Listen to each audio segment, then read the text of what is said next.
श्री कृष्ण और सुदामा की दोस्ती से तो सभी वाकिफ होंगे। अगर किसी को कभी दोस्ती की मिसाल देनी हो तो सबसे पहला नाम श्री कृष्ण और सुदामा का ही आता है। श्री कृष्ण का जन्म एक संपन्न परिवार में हुआ था, वहीं सुदामा एक गरीब ब्राह्मण थे।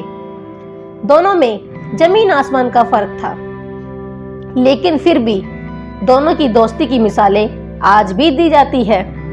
शास्त्रों में कहा गया है कि सुदामा भी एक समय में बहुत अमीर हुआ करते थे, लेकिन क्या किसी को पता है कि सुदामा गरीब कैसे हुए? क्या थी इसके पीछे की वजह? तो चलिए आज हम आपको इस वीडियो के माध्यम से एक कथा के जरिए आपको बताएंगे। तो चलिए कथा को शुरू करते हैं।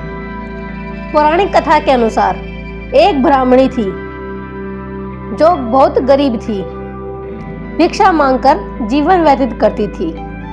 एक समय ऐसा आया कि 5 दिन तक उसे भिक्षा नहीं मिली। वह प्रतिदिन पानी पीकर भगवान का नाम लेकर सो जाती थी। 6वें दिन उसे भिक्षा में 2 मुट्ठी चना मिले। ब्राह्मणी को कुटिया पे पहुंचते पहुंचते रात हो गई थी। ब्राह्मणी ने सोचा, अब ये चने रात में नहीं खाऊंगी, सुबह भगवान को भोग लगाकर फिर खाऊंगी। ये सोचकर ब्राह्मणी ने चनों को कपड़े में बांधकर रख दिया और वासुदेव का नाम जपते जपते सो गई। लेकिन कुछ समय बाद कुछ चोर चोरी करने के लिए उसकी कुटिया में आ गए। इधर उधर बहुत ढूंढा, चोरों को कुछ नहीं मिला, लेकिन वे चनों की बंधी पोटली चुरा कर ले गए, क्योंकि उनको लगा कि उस पोटली में सोने के सिक्के हैं। इतने में ब्राह्मणी जाग गई और शोर मचाने लगी। गांव के सारे लोग चोरों को पकड़ने के लिए दौड़े। चोर वे पोटली लेकर भागे। पकड़े जाने के डर से सारे चोर संदीपन मुनि के आश्रम में छिप गए, जहां भगवान श्री कृष्ण और सुदामा शिक्षा ग्रहण कर रहे थे।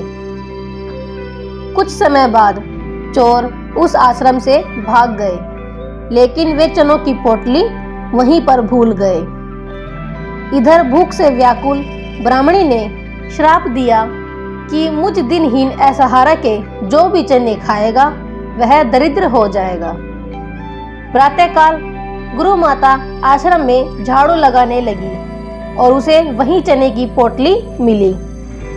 गुरु माता ने पोटली खोल के देखी तो उसमें चने थे। सुदामा और श्री कृष्ण जंगल से लकड़ी लाने जा रहे थे, तो गुरु माता ने वह चने की पोटली सुदामा को दे दी और कहा कि बेटा भूख लगे तो खा लेना। सुदामा तो जन्मजात से ही ब्रह्मज्ञानी थे। जो ही चने की पोटली सुदामा ने अपने हाथ में ली तो वहीं उन्हें सारा रहस्य मालूम हो गया।